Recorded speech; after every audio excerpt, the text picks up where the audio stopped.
Hey guys, welcome to channel chat with GPT. तो आज कहानी है मेक्सिको के एक बहुत बड़े क्रिमिनल ऑर्गेनाइजेशन के बारे में, जिनके पास टैंक्स है, जिनके पास ड्रोन्स है, जिनके पास रॉकेट लॉन्चर तक है, जिनके टोटल मेंबर, इस ग्रुप्स के जो टोटल मेंबर है वो 2 लाख 3 लाख से भी ज़्यादा है। एक कहानी है मेक्सिको की, ये कहानी है एल मेंचो की और दुनिया के सबसे पावरफुल ड्रग कार्टेल की।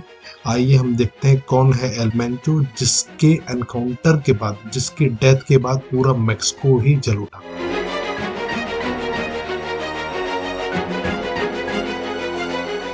जिसका असली नाम रूबेन ओसगुएरा कार्मेंटस था, जिसे दुनिया एल मेंचो के नाम से जानती थी। उसने 2009 में एक नया ड्रग कार्टेल बनाया, सीजेएनजी, और ये कुछ ही सालों में मेक्सिको का सबसे ज़्यादा वायलेंट और सबसे जल्दी फास्ट ग्रोइंग क्रिमिनल एम्पायर बन गया। यूएस ने इसके ऊपर $15 मिलियन का रिवॉर्ड रखा था। वो सिर्फ ड्रग की दुनिया का बेतहाज बादशाह नहीं, वो एक सिस्टम था। फिर 2026 में 23 फरवरी में मैक्सिकन आर्मी ने एक ऑपरेशन लॉन्च किया, जिसमें उसके ऊपर अटैक किया गया। गोलियां चली, वो घायल हुआ, एयरलिफ्ट हुआ और रास्ते में ही उसकी डेथ हुई। लेकिन ये कहानी यहाँ खत्म नहीं होती।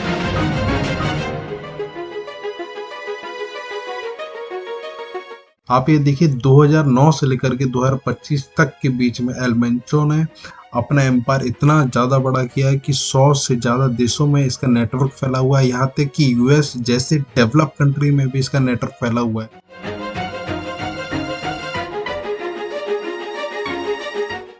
अगर मैं इसकी आय की बात करता हूँ, तो एक न्यूज़ रिपोर्ट के हिसाब से इसकी जो आय है $1 बिलियन से भी ज़्यादा हो सकती है।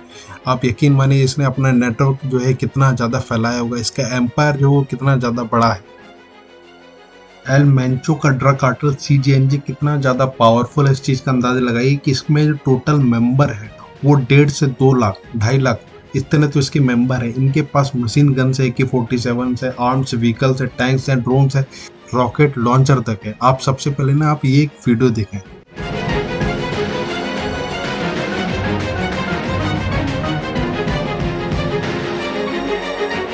इस वीडियोस में जो कमांडोज जैसे दिख रहे हैं, ये ड्रग कार्टेल के ही प्राइवेट आर्मी। आप सोचिए कितने ज्यादा पावरफुल, कितने ज्यादा खतरनाक है।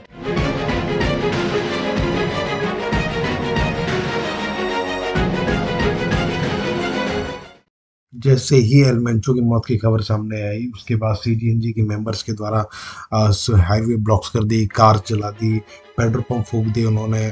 कई सिविलियन जो है वो मारे गए, फ्लाइट सस्पेंड करानी पड़ी। मैक्सिकन आर्मी और सीजीएनजी के बीच झड़प हुई, जिसमें कई लोग जो है डेथ हुई। ये आप सोचिए कितनी खतरनाक बात है कि एक क्रिमिनल ग्रुप ने पूरे देश को टेम्पररी पैरालाइज में डाल दिए।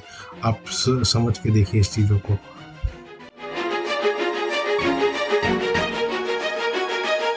मैं गारंटी देता हूँ, ये रिपोर्ट और इनकी कमाई देख के आप भी शॉक हो जाएंगे। यूएन वर्ल्ड ड्रग रिपोर्ट 2025 के मुताबिक मैक्सिकन कार्टेल वर्ल्ड के रिचेस्ट क्रिमिनल ग्रुप हैं, जो साल भर में जो एनुअली $12 बिलियन तक का कमाते हैं। आप इसका मतलब ये है कि भाई कई छोटे देशों की जीडीपी के बराबर या उससे भी ज़्यादा कमाते हैं। इसका मतलब एकदम साफ है कि भाई इलीगल इकोनॉमी जितनी ज़्यादा बड़ी होगी तो डेमोक्रेसी उतनी ही कमज़ोर पड़ती जाएगी। यही एक कारण है कि मेक्सिको में इतने ज़्यादा क्रिमिनल ग्रुप्स पनप रहे हैं और वो आगे ही बढ़ते जा रहे हैं।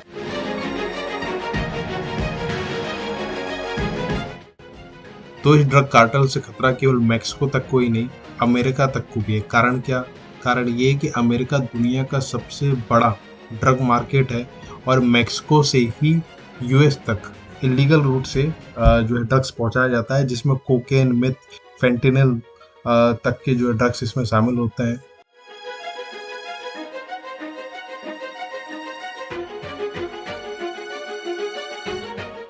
तो इन सभी में सबसे ज़्यादा खतरनाक फेंटेनिल ड्रग है, जो हेरोइन से भी 100 गुना ज़्यादा पावरफुल है, जो बहुत ज़्यादा एडिक्टेड है, जिसकी वजह से लाखों युवा जो है इस चीज़ से बर्बाद हो चुके हैं। यूएसए के, कनाडा के, साउथ अमेरिका के इस चीज़ से बर्बाद हो चुके हैं। एक रिपोर्ट के हिसाब से ड्रग ओवरडोज की वजह से हर साल ग्लोबल लेवल में 5 लाख लोगों की डेथ होती है। वहीं यूएसए में 1 लाख से ज़्यादा लोगों की डेथ हुई है ड्रग ओवरडोज की वजह से। इसके बाद ट्रंप सरकार ने फरवरी 2025 में एल मेंचो की जो ड्रग कार्टेल थी सीजेएनजी, उसे एफटीओ डिक्लेयर कर दिया है, यानी कि फॉरेन टेररिस्ट ऑर्गेनाइजेशन घोषित कर दिया गया है। इसका मतलब क्या है? इसका मतलब है कार्टेल अब क्रिमिनल इशू नहीं, अब नेशनल सिक्योरिटी इशू बन चुका है। ऐसे ही जियो पॉलिटिक खबर के लिए लाइक, शेयर एंड सब्सक्राइब।